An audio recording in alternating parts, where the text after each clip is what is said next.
Hey, today I'd like to talk to you about metabolism and the flow of energy. When we talk about metabolism, we're referring to all of the chemical reactions that occur in the cell. But when we talk about the flow of energy, we think of metabolism as having two parts. Catabolism is the process of breaking down molecules and releasing energy, and this energy can be used by the cell to do work or to synthesize molecules that are important for its structure and function. And the other side of metabolism is anabolism, which describes the building up or synthesizing of molecules and usually requires the input of energy.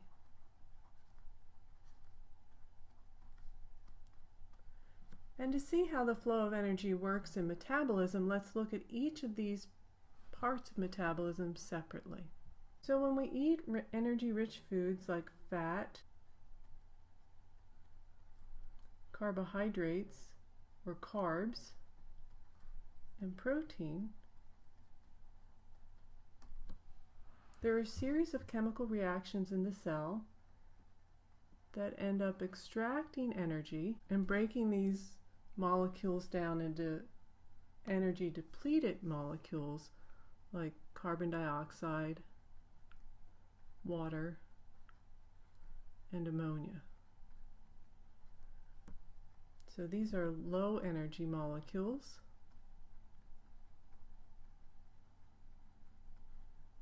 And these are high energy. Fats and carbohydrates and proteins are high energy. And this process of extracting the energy and breaking these molecules down is called catabolism.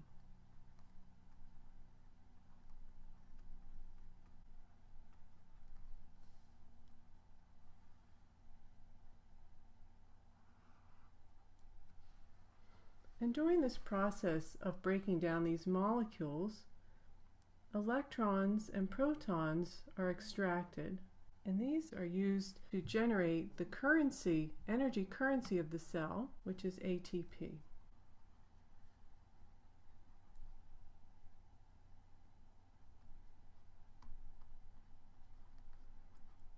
Which, when broken down to ADP and inorganic phosphate, can release energy that can do usable work such as movement, solute transport,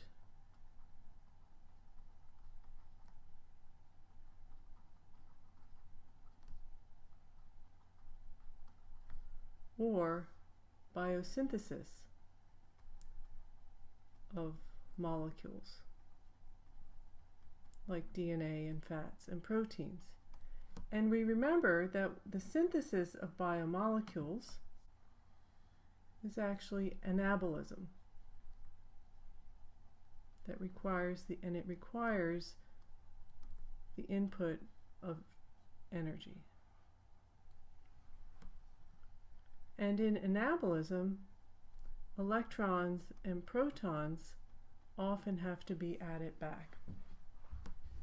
So an important part of catabolism is extracting these protons and electrons, but in order for the cell to use them, there are special molecules that can hold on to these electrons and transfer them when necessary. And so these molecules are called coenzymes.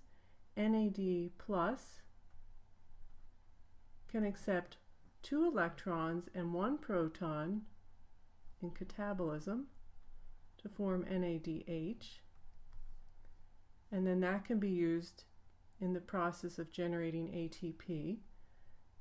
There's also FAD, or flavin adenine dinucleotide, which can accept 2 electrons and 2 protons. So both of these can store the electrons and protons extracted in catabolism.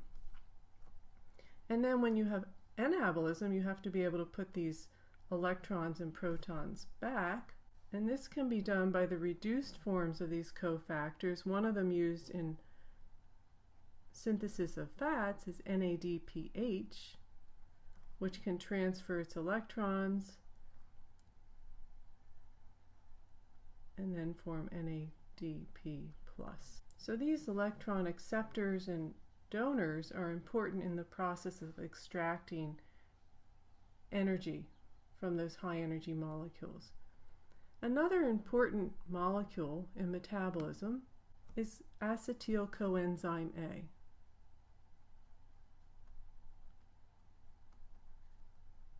And we'll just call this acetyl-CoA. And this acetyl-CoA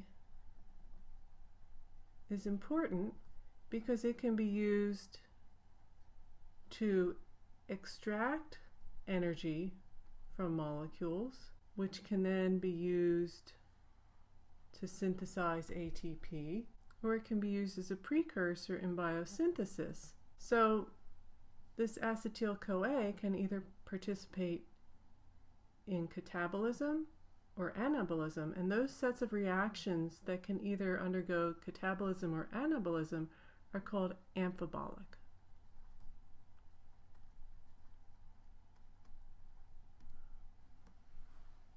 Okay, so this is just an overview of metabolism, where catabolism is the process of extracting energy from high energy molecules like fats, carbohydrates, and proteins, and that can release energy for doing work. And anabolism is the process of building up molecules and usually requires the input of energy. And ATP is the energy currency of the cell. And in all of this process, we have other molecules, other cofactors like NAD and NAD+ and acetyl-CoA that help to extract the energy.